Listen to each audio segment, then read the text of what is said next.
The crossing of Julius Caesar over the Rubicon River was a decisive moment in Roman history. When Caesar crossed the Rubicon with his army, he was directly challenging the laws of the Republic, thus initiating a civil war. In this video, we'll explore this crossing and how Caesar's decision led to a conflict that would change the course of Rome's history. It was January 49 BC, and the Roman Republic was fraught with political and military tensions.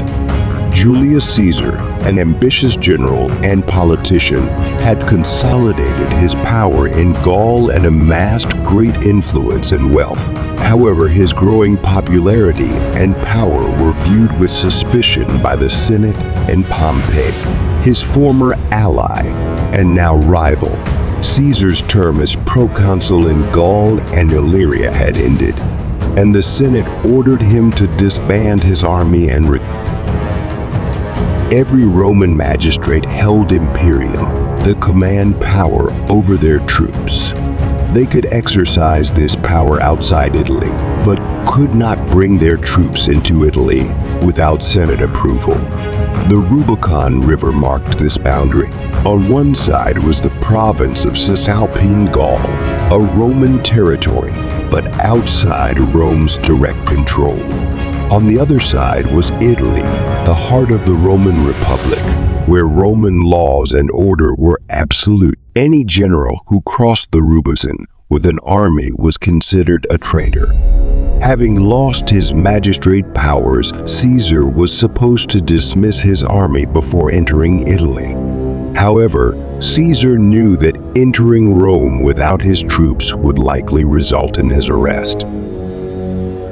According to the historian Suetonius, Caesar was indecisive as he approached the Rubicon.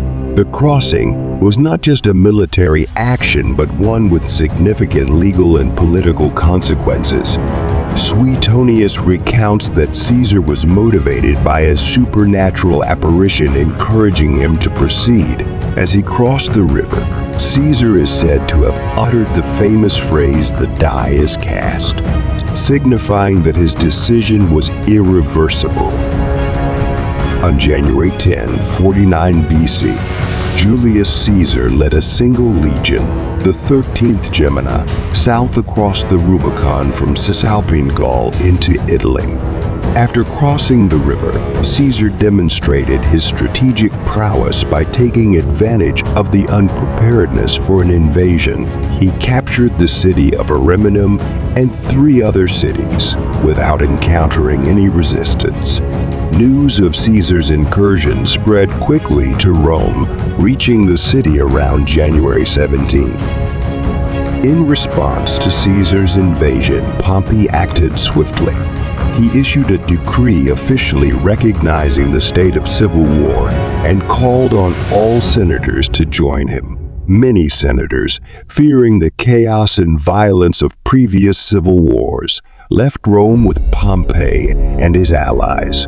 Others chose to retreat to their countryside villas, hoping to maintain a low profile during the imminent conflict. The Gallic legions that had fought alongside Caesar in his victorious campaigns viewed him as a leader and protector. They felt Caesar deserved the support of the Republic for all he had accomplished.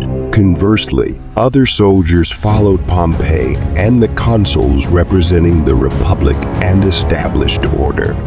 Caesar addressed his men directly in his speeches, highlighting the injustices he had suffered at the hands of his political enemies, particularly Pompey. Caesar argued that Pompey had betrayed him and focused on the Senate's violations of tribune rights with vetoes that had been ignored. To reinforce his point, Caesar presented the tribunes who had fled the city, still disguised, before his troops. For most Romans, choosing a side in the civil war was a difficult decision.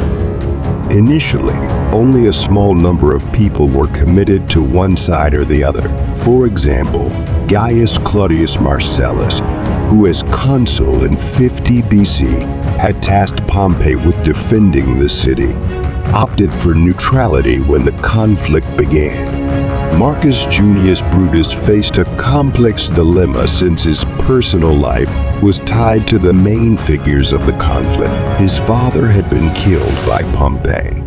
His mother was Caesar's lover, and he was raised in the house of Cato the Younger, a defender of the Republic. Brutus decided to leave Rome and joined Pompey's camp, initially setting up a post in Cilicia before joining Pompey's army.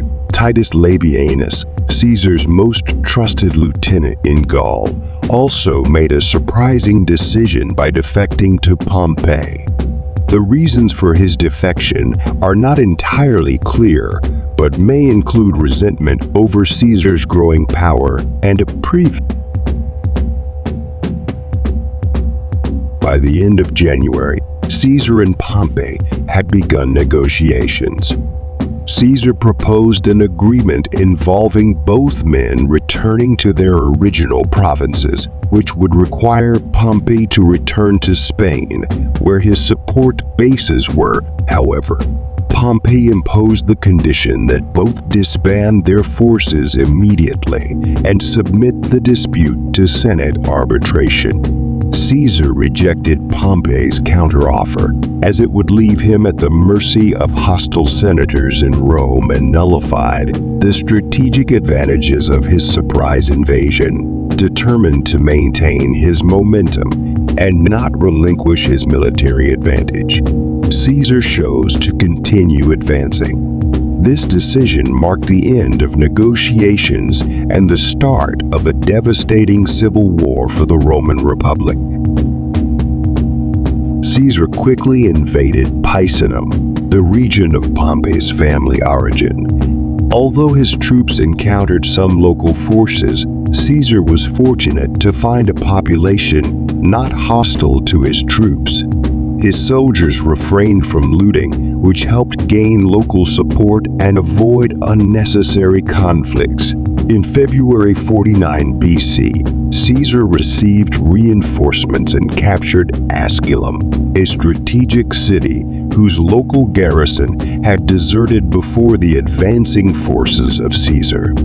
These initial victories consolidated his position in the region and strengthened his control over the territory. The greatest resistance Caesar encountered was in Corfinium, where Lucius Domitius Ahenobarbus led local forces on behalf of the Senate. Ahenobarbus had recently been appointed governor of Gaul and received instructions from Pompey to retreat and join the main forces defending the Republic. However, negotiations failed and Caesar prepared for a siege. Ahenobarbus initially claimed that Pompey's help was on the way but was discovered planning his escape. Consequently, his soldiers imprisoned him and decided to surrender to Caesar after a week-long siege. This surrender brought with it about 50 senators and knights, all of whom Caesar allowed to be released.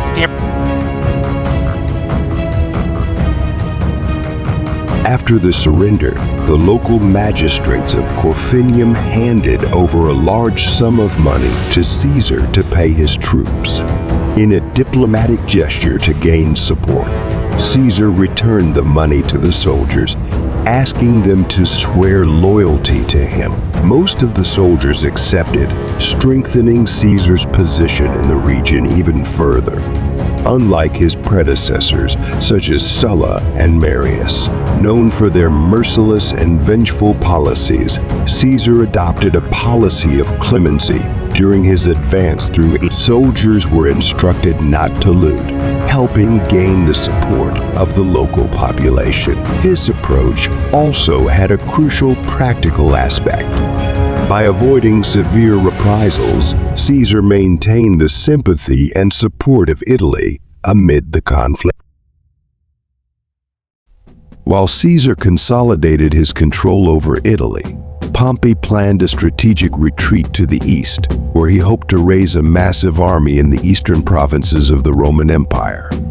Pompey and his forces headed to Brundisium, an important port on the Adriatic Sea. Pompey requisitioned merchant ships for the crossing. Determined not to let Pompey escape, Caesar pursued his rival to Brundisium, arriving on March 9th with 6 legions. However, most of Pompey's forces had already departed, leaving only a rear guard of 2 legions awaiting transport. Caesar attempted to blockade the port with earthworks, but his efforts were insufficient. While Caesar tried to reopen negotiations to capture Pompey, he refused to negotiate and managed to escape east with most of his men and all available ships. This successful escape allowed Pompey to regroup his forces and prepare for the next stage of the conflict. However, this conflict was just beginning, and in the following videos, we will explore more about the clashes between these 2 Roman generals. If you enjoyed this video, don't forget to like and subscribe to our channel. See you in the next video.